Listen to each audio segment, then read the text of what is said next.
The thoughts and opinions of Skylar Sylvie expressed on this show do not necessarily reflect those of the Grimm Times podcast or Jeff Jarman. Thank you and enjoy the show. All right, hello and welcome to the Grimm Times podcast. This is episode number 5. This is going to be a split episode as well. This is going to be the first half. We're going to talk about demonic possession, exorcisms, things like that. And in the second half, we're going to discuss Noah from the Bible and Noah's Ark and all. You know the story. And so I am Jeff Jarman of the Jeff Jarman Show on YouTube. Check that out if you haven't. And Skylar Sylvie is my co-host. He's also been a big part of the Jeff Jarman Show, and he has a few other projects that he has on the side. You can check out our Facebook pages. We both have Twitters. I'm at Jeff Jarman55. He is at Skylar Sylvie. And yeah, so let's go ahead and jump into the episode now. We'll start with the demonic possessions. Let's see. I guess I'll start out first, if that's all right with you. Yep. Okay.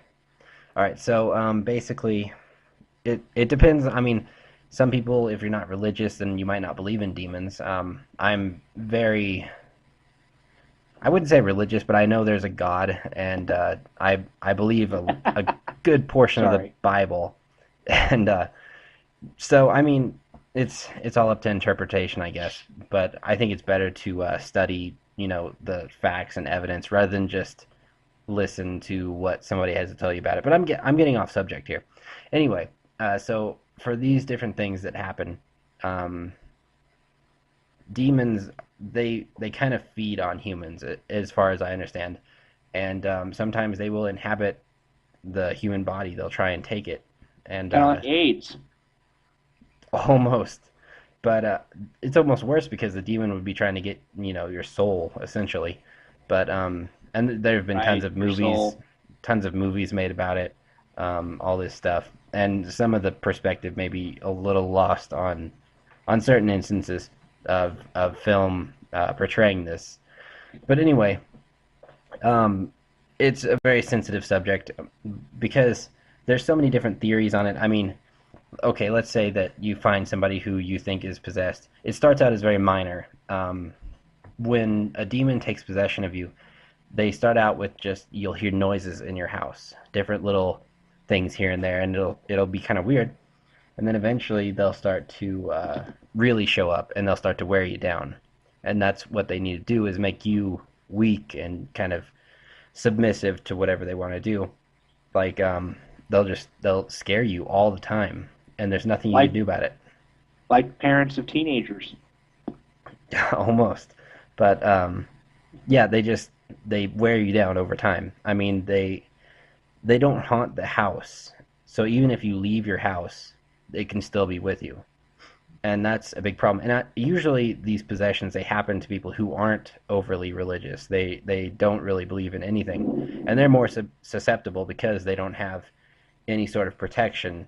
And I know, Skylar, you'll probably argue this point, but I'm just saying from my own perspective. Yeah, I already have a whole argument lined up for just that one point. Okay, well, let me wind this up here, and then I'll let you take off. So basically, after they wear you down, that's when they would basically take over. And I mean, a possession can range from just an occasional outburst, occasional anger fits, and things like this, to where it could be a full-fledged, like, they need to start an exorcism. And if there is no exorcism, if they can't get approved, over time, Father Malachi Martin was probably the best exorcist of all time. I'm not sure if he's still alive now or not, but he's performed over 200 exorcisms in his lifetime. And some are so simple as they could be over in half an hour. Some can take a week or 2 weeks. I mean, some could take a month. It just depends on how serious the case is and how the person who is possessed has to fight it. They have to be willing and strong enough to help fight this thing and get it out of their body. And so that's a big part of it. And it's just so hard nowadays to get an exorcism approved. I mean, if you're not a member of a church, it's almost impossible to get your exorcism approved. You would have to go almost all the way to the Vatican. But say you are a member of a church and you know somebody who you think is possessed. You have to take them to several psychiatrists, usually at least 3 psychiatrists, and have them give the okay that no, this isn't just a mental disorder. It's actually something more than that. And after that, you have to meet with the priest, and he will kind of figure it out. And I mean, there's different ways of doing it. Like, say, they would take just a thing of water from the tap, and they would say that it's holy water when really it isn't, and they would throw it on the person. And if they are affected by it and it's not actually holy water, then clearly they most likely are not actually possessed. They would just be faking it. But if they are affected, or I mean, if they're not affected by it at all, then there's a pretty good chance they would know what's going on. And so there's all these different steps you have to go through and loopholes to get approved for the exorcism. And I mean, some exorcisms don't go well at all. A lot of times the person won't survive. Um, Sometimes they will, and it all depends. I mean, it's so subjective. It depends on the person and the seriousness of the deal. And the worst case scenario is if they never get help and they just live with this, and eventually they just let it take over completely, and they will be considered under a state that the Catholic Church calls perfectly possessed. If you are perfectly possessed, there is no, there's pretty much no coming back from that. I've never heard of a case of somebody coming back from that. They have given over complete control. They pretty much don't exist anymore, and it's essentially a demon walking down the street in a human body, and they own it until it dies. And I mean, apparently there are a lot of people who are like that. I mean, you'd be surprised, especially in a place like New York City, you could have several people walking down the street who are perfectly possessed, and there's nothing that can be done about it. I mean, maybe that's where some of the evil in the world comes from.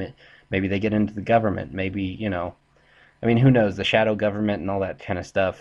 I mean, that could be a whole different subject alone, but some think the shadow government could be extraterrestrial. Some think it could be demonic. Some think that it's both, that aliens are demons. I mean, I don't know, but I got off topic a little bit. Skylar, I'll let you go ahead and throw out your argument. Well, my first question, and I have a question here. This guy Malachi, whatever. Where was most of his possessions taking place? I'm pretty sure it was all over the world. I mean, he did a lot of them in the United States though as well. But he's been flown Well, into places like Australia. I mean, wherever, they really have a serious case that he needs to attend to. the point of the question is that a lot of your possessions happen uh, in countries that are third world. And the reason why this happens is simply because of modern medicine and therefore the lack of in those areas. So, the overall issue being is that like if a person had schizophrenia, then back in the day, I'm guaranteeing here, back in the day, whenever possession was first brought up in the day, that a lot of these people who had been considered possessed actually had schizophrenia. Now, or not just schizophrenia, but let's say epilepsy, where they just broke out in seizures and shit.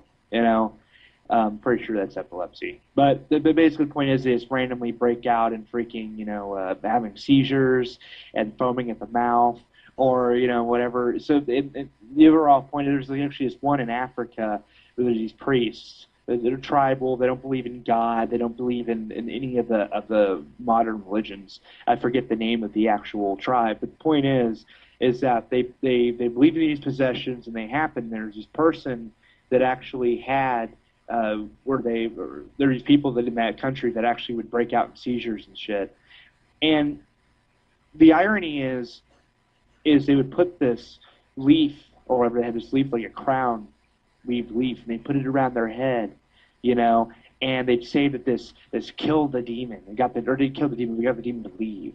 Well, the irony is it was found that the chemicals in that leaf actually helped curb the side effects of epilepsy. So the irony being the plain and simple fact that a lot of these possessions, quote, quote, are actually mental diseases. Some of these, like psychiatrists that you have to take this possessed person to, who's to say they're not Catholic or they're not religious in some fashion, who might look at their religion and everything first. See, I'm very skeptical of not just the Catholic Church, which is, I'm a huge skeptic of them, but also the overall religion in general.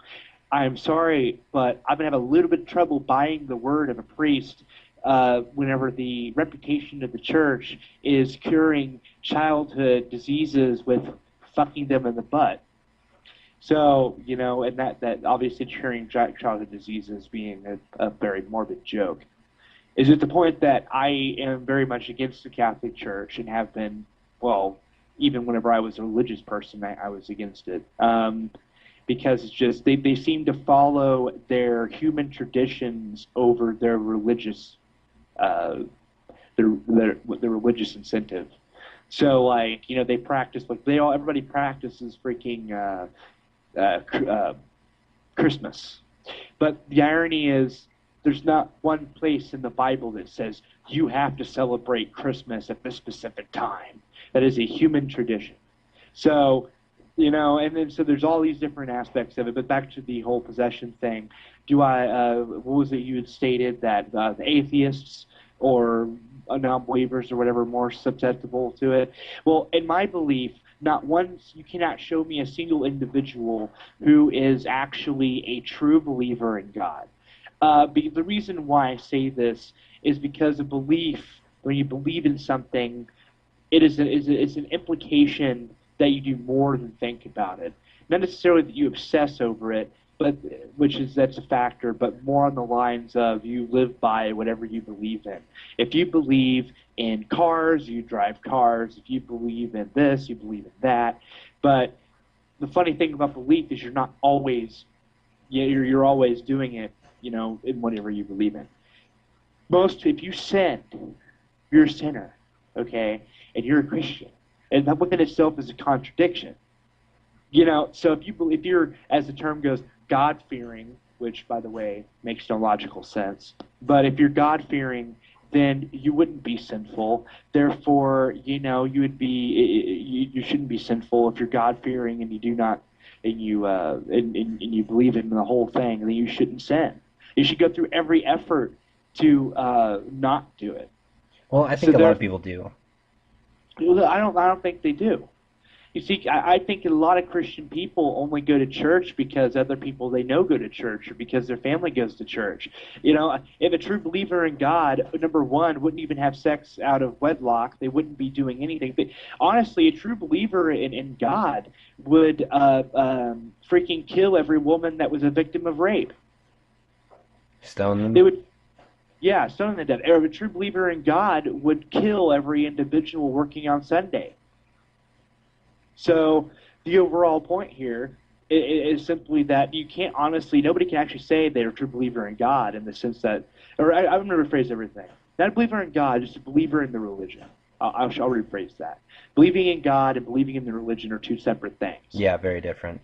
So, but a true believer in the religion wouldn't do half of the things that a true believer in religion would be protesting freaking rid abortion.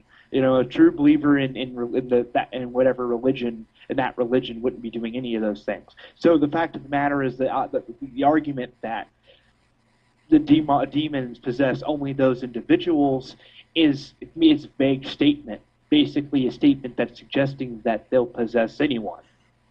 you Well, yeah. know, I'm just saying, like, if you're a true believer in the religion, you wouldn't be having sex with little boys. Yeah, exactly. That whole deal is so nasty. I don't even know how or where that even started. I mean, I'm Well, sure it's hundreds of years ago, probably. it's basic human psychology. These people swear to never have sex and live a life of that. And so you have sexual tension building within them over a long period of time, and there you go. Yeah, so really So, it'd be better if they would just let them have a wife. I mean, come on. yeah, I mean, where does it say anything about celibacy in the Bible? It does under if you had to get married first, and it says that. But as far as the whole, well, actually, that's not true. I mean, it does and it doesn't. It depends on which part of the Bible you're talking about. In the Old Testament, it actually states if you have sex with a virgin, um, then you're married. as long as she is. Actually, if you're 6 foot of virgin, you have to pay the father, and then you are married. Huh. And this having sex doesn't necessarily have to be consensual either. It can be rape. So the irony is when people dog these Muslims for the very same thing, and they're Christian, they are actually the pot calling the kettle black. Yeah. Because read the Old Testament. You read the Old Testament, you will a logical, sincere, honest, moral person. If they read the Old Testament, they would become atheist, or at the very least agnostic, where they at least necessarily didn't believe in the religion but believed in God, or which actually I take that back. That if you were a true moral person, you wouldn't believe at least in that God, because that God is a psychotic, murdering psychopath. Flood the earth, I which mean, leads into the next topic. yeah, now that we have about 4 minutes left in the podcast. Um, yeah, I think we could get through this one fairly fast. Basically, we were going to cover just a few random thoughts on the Noah's Ark story. Skylar, go ahead and put your part in, and then I'll add to it. Okay, my part in this is that the Noah story, the concept of Noah and the ark, number one, beyond the point, which is illogical, which this point just gets pretty much beat to death in the sense that, oh my God, I'm going to take every single animal on Earth and I'm going to make them walk in single file lines and two of the opposite gender, but they will actually sing in single file, including every fly and every insect and every animal, and they'll walk in single file into my fucking boat willingly. Is a very logical concept. Not to mention, let's just rid that whole point. The Epic of Gilgamesh came out way a long time ago by the ancient Sumerians, which is actually the first known civilization. And I say known because we don't. That's the earliest of civilizations we know about so far. And they actually wrote this thing called the Epic of Gilgamesh, which almost exactly matches everything in the story of Noah in the Bible, all the way down to the fucking dove flying out the window to land on something to determine whether or not the earth's still flooded. Huh. So the overall point is, you look at that and you say, yeah, that's a little bit of an issue there, because if you look at that, you see, well, then what other things were copied? Ten Commandments was copied. That came out of Egyptian text. So, almost exactly. Well, it's hard to say. I mean, like with the flood thing, the more reference points we have, like with it being in the original Epic of Gilgamesh or whatever it was, that's just, it's kind of like if it was in one newspaper, then it's probably going to be in a lot of other newspapers too if it actually happened. Well, the problem with it is, one, that both stories focus on two different parts of the Middle East. That's one. Two is that, there's other cultures that talk about a flood story. Everybody's got a flood story. But the Epic Gilgamesh is funny because its timeline dates not only prior to Noah, but it came out prior to Noah. And the funniest part is where Noah tries to instill this God thing in there. The Sumerian text more implies a series of gods, or the God of gods. So there's not really, there's not it's like the same thing rewritten for the context of a separate religion. Hmm. So it's like a purposeful freaking plagiarism is how it comes off. Well, So and there's several of those in that Bible. In fact, I can sit here and pull out all day long freaking alien stuff out of the Bible that has a lot of like obvious, like almost obvious alien reference. And in fact, which one sounds more logical here? Okay, and even though both of these do sound far-fetched, but which one is more probable? Is it more likely that the story of Noah or Gilgamesh was an actual literal boat? Because it only says it's an ark. It doesn't say it's an actual boat floating on the water. Okay. that's true. So which one's more logical? Was it a giant boat this guy manufactured and lines animals single file into the boat, which, by the way, we're talking everything down from a predator to a freaking plant eater, which would, by the way, eat each other. or on Earth, all of them? Or is it more logical to suggest that it was actually some, let's say, an alien in a UFO that got the DNA of every animal and flew off, and that Dove was actually just a smaller ship, and that big ship that was the Ark was actually a big mothership that hoarded all of this DNA, while while the Earth was being flooded to rid the Earth of imperfections that were created by that god, whether that god be alien, like extraterrestrial, or some mystical entity that looks like Santa. Well, there's a lot of different areas we could go off into here. I think we're at the end of this podcast now, so we're gonna have to wrap this one up. The good thing is, though, we have plenty more podcasts to come. Once again, thank you all for listening. This is Jeff Jarman. Skylar, did you have any final thoughts? Yeah, go play Halo. If you listened to the last episode, you'll know what that reference is.